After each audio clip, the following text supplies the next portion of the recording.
Guys, it's Meatless Monday and we're doing a super simple recipe. I know you probably know how to do this already, but in case you don't, let's do it together. I'm making a roasted beet salad.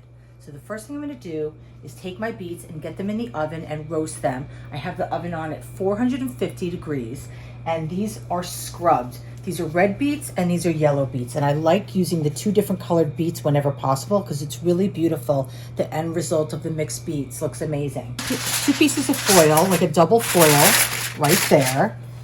Okay, and we'll just take the ends off. And I'm doing it on the napkin because I don't want to stain my cutting board.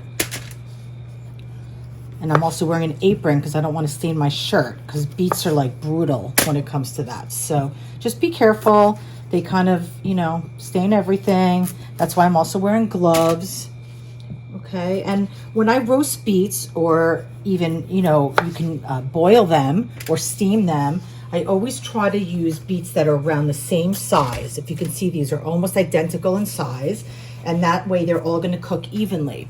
Okay, so that's really important tip. So to this, I'm adding oil. I'm adding a light olive oil. You can use any kind of oil that you like. You can use coconut oil, extra virgin olive oil, whatever you like. Okay, and that's just gonna add a little bit of flavor and help them roast. I'm gonna move them around a little bit. And then I'm gonna add a little bit of kosher salt and some ground black pepper. That's it, super, super simple. Okay, now these are gonna go in the oven for probably, for this size beet, about 40 minutes. And the way that you can tell when they're done is you literally take a very sharp paring knife and you can just pierce it right through the foil. And when it feels tender, and you can pierce it straight through the center of the beet, you know that they're done. Okay, so for something like this, about 40 minutes. Bigger beets, like, the size of an orange, could be almost like an hour and a half. So you just have to, test it out. So I went with some smaller ones. So we're just gonna make a little package here. And make sure all that air is contained inside so that they roast and steam. Okay, I'm super excited. We're gonna put these in the oven and then we're gonna come back and I'll show you what we're gonna do. Okay. Hey guys, so it's been about 40 minutes and we took our beets out of the oven and they're knife tender. As you can see, I can go straight to the center of the beet, no problem at all. And we're gonna just let those rest for a minute so that they're cool to the touch, just to make my life a little bit easier. And in the meantime, we're gonna make a vinaigrette for this. So I'm gonna start off with one shallot. Just take the peel off of that, the skin. And I'm gonna cut this very, very thin pieces.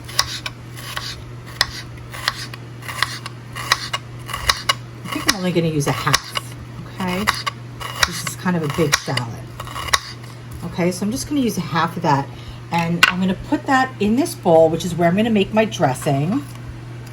And in the bowl, I already have 1 teaspoon of Dijon mustard. Okay, and to that, I'm going to add about 2 tablespoons of white balsamic vinegar, which I love. It's got balsamic flavor, but it's a little bit lighter, and it also doesn't have that dark balsamic color, so it doesn't kind of stain everything.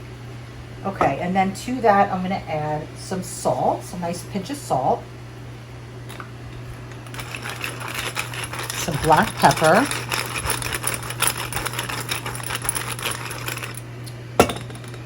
and about a teaspoon of honey.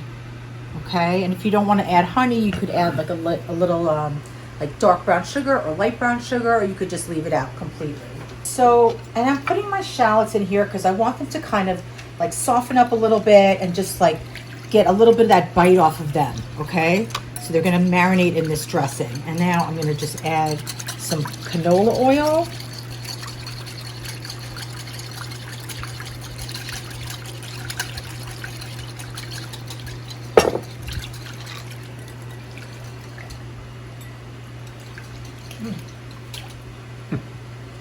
Oh well, so good.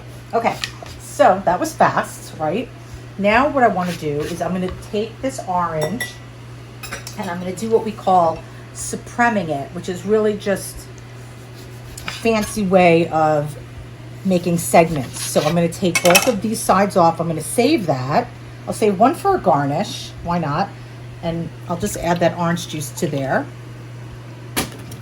Okay, so you cut off both ends, and then you just go down the side and keep as much of it in there, but you don't want that pith. You don't want that white part, right? That's bitter. And you could do this with a grapefruit would be nice. You could do it with a tangerine.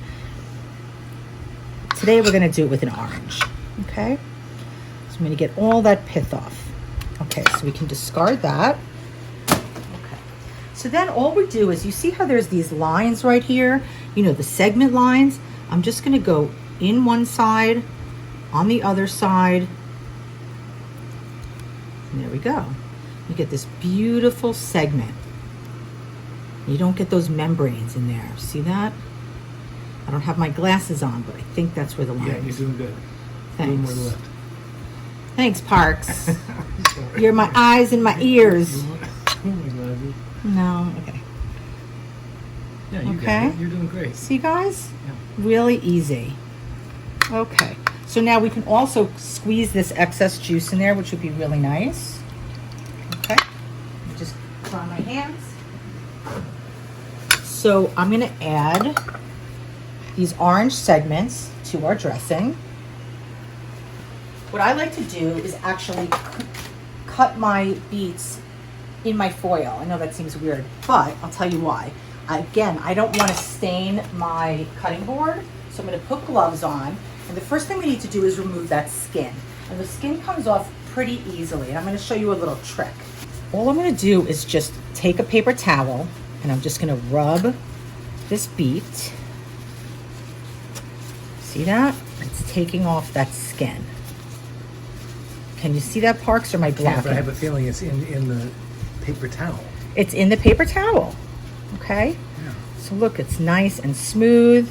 Get that skin off, okay? And then I'm just gonna put that there. I'm gonna do the red ones first.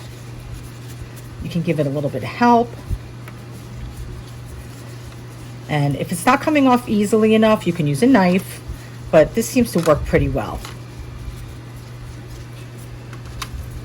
Still a little bit warm, which is good. You know, you could certainly wait for these to cool off completely, but when you're making a vinaigrette for these, it's really nice to put it in the vinaigrette when they're warm, because then it absorbs the flavors much better.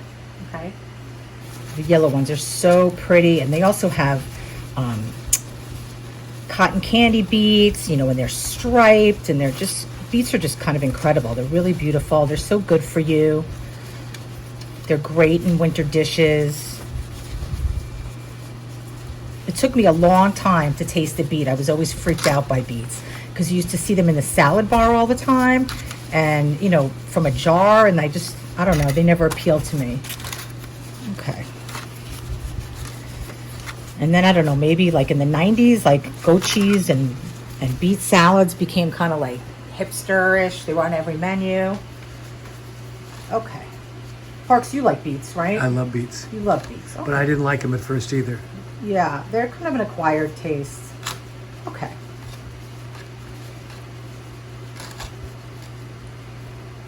Okay, there we go. So now, I'm just going to take my knife, and you can cut them in any shape you want. I like them a little bit on the smaller side. See how beautiful that is? I'm going to go right into that vinaigrette.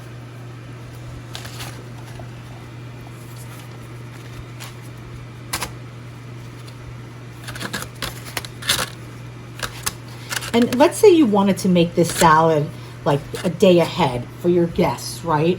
And you wanted to roast the beets ahead, and you could peel them ahead. Totally can do that. That's no problem at all. But what I would suggest is not to mix the red beets and the yellow beets together the day before, because the red beets will stay in the yellow beets. And that's not the end of the world, but you can just keep them separate, and you could even put them in the vinaigrette separately, and then put them together the day of, okay? Just because you really want to see the colors, and the red beets tend to bleed. As you can see, it's just bleeding on my napkin. So here we have our beets. I'm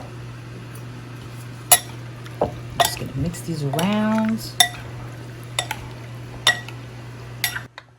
And of course, you could put this over greens, over spinach would be nice, over arugula.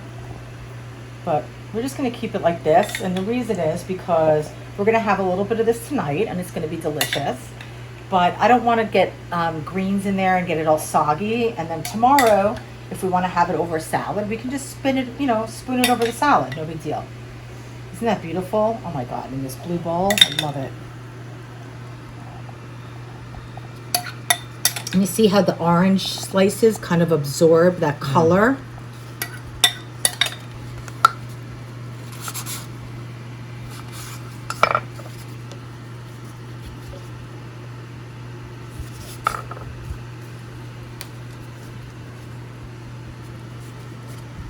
Okay, I'm going to put a little bit of feta cheese over the top.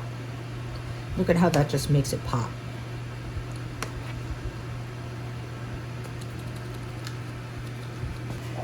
What do you think? I think it looks really beautiful. I think it's really beautiful. And I know it's going to be delicious. It's going to be delish. You can do it, guys, okay? We're going healthy. 2021.